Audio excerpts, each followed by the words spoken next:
to a field generator to create an artificial electric field on that space station.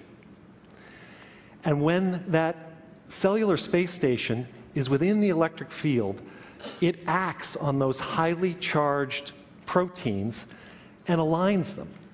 And it prevents them from forming those chains, those mitotic spindles, that are necessary to pull the genetic material into the daughter cells. What we see is that the cells will attempt to divide for several hours, and they will either enter into this so-called cellular suicide, programmed cell death, or they will form unhealthy daughter cells and enter into apoptosis once they have divided. And we can observe this. What I'm going to show you next are two in vitro experiments. This is cultures, identical cultures of cervical cancer cells.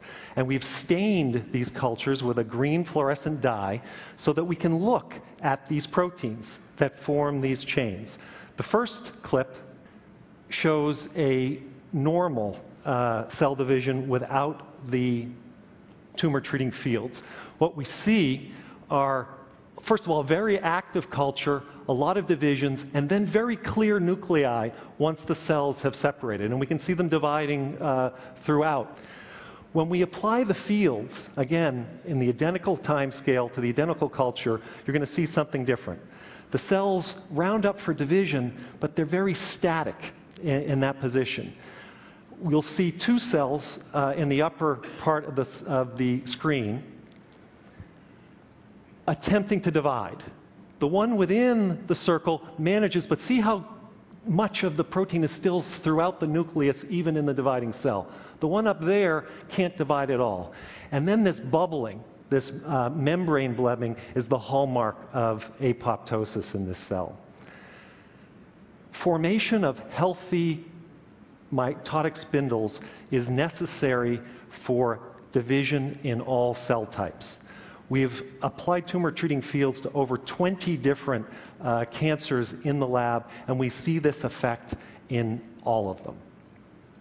Now, importantly, these tumor-treating fields have no effect on normal, undividing cells.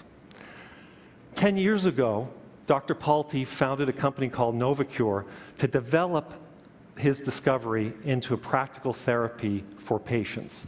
In that time, Novocure's developed two systems, one system for cancers in the head and another system for cancers in the trunk of the body.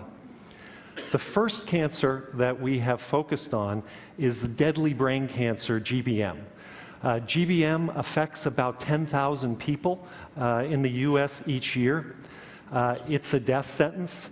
The expected 5-year survival is less than 5%, and the typical patient with optimal therapy survives just a little over a year and only about 7 months from the time that the cancer is first treated and then comes back and starts growing again.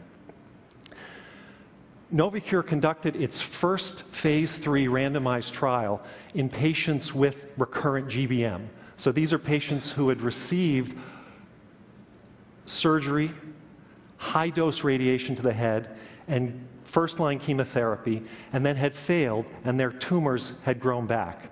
We divided the patients into two groups. The first group received second-line chemotherapy, which is expected to double the life expectancy versus no treatment at all. And then the second group received only tumor-treating field therapy. What we saw in that trial is that the life expectancies of both groups, so the chemotherapy-treated group and the tumor-treating field group, was the same. But importantly, the tumor-treating field group suffered none of the side effects typical of chemotherapy patients. They had no pain, suffered none of the infections, they had no nausea, diarrhea, constipation, fatigue that would be expected. Based on this trial, in April of this year, the FDA approved tumor-treating fields for the treatment of patients with recurrent GBM. Importantly, it was the first time ever that the FDA included in their approval of an oncology treatment a quality of life claim. So I'm going to show you now one of the patients from this trial. Robert Dilbundi was a famous Swiss cycling champion. He won the gold medal in Moscow in the 4,000-meter pursuit. And 5 years ago, Robert was diagnosed with GBM. He received the standard treatments. He received surgery, he received high-dose radiation to the head, and he received first-line chemotherapy. A year after this treatment, and in fact, this is his baseline MRI, you can see that the black regions in the upper right quadrant are the areas where he had surgery. And a year after that treatment, his tumor grew back with a vengeance. That cloudy white mass that you see is the recurrence of the tumor. At this point, he was told by his doctors that he had about 3 months to live. He entered our trial, and here we can see him getting the therapy. First of all, these electrodes are non-invasive. They're attached to the skin in the area of the tumor. Here you can see that a technician is placing them. They're much like bandages. The patients learn to do this themselves. And then the patients can undergo all the activities of their daily life. There's none of the tiredness. There's none of what's called the chemo head. There's no sensation. It doesn't interfere with computers or electrical equipment, and the therapy is delivered continuously at home without having to go into the hospital either periodically or continually. These are Robert's MRIs, again, under only TT field treatment. This is a therapy that takes time to work, okay? It's a medical device. It works when it's on.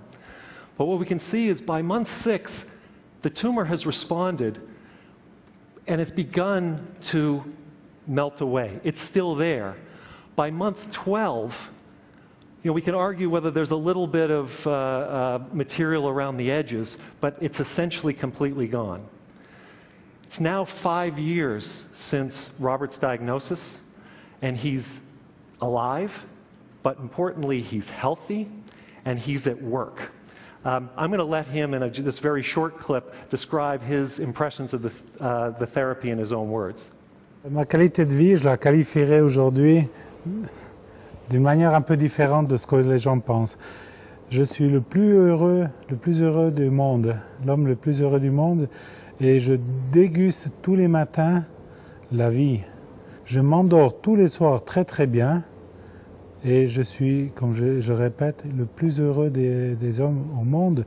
Le matin quand je me réveille, j'ai dit merci, je vis.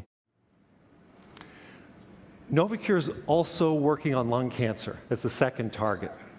We've run a phase 2 trial in Switzerland on, again, recurrent patients, patients who have received standard therapy and whose cancer has come back. I'm going to show you another clip of a woman named Lydia.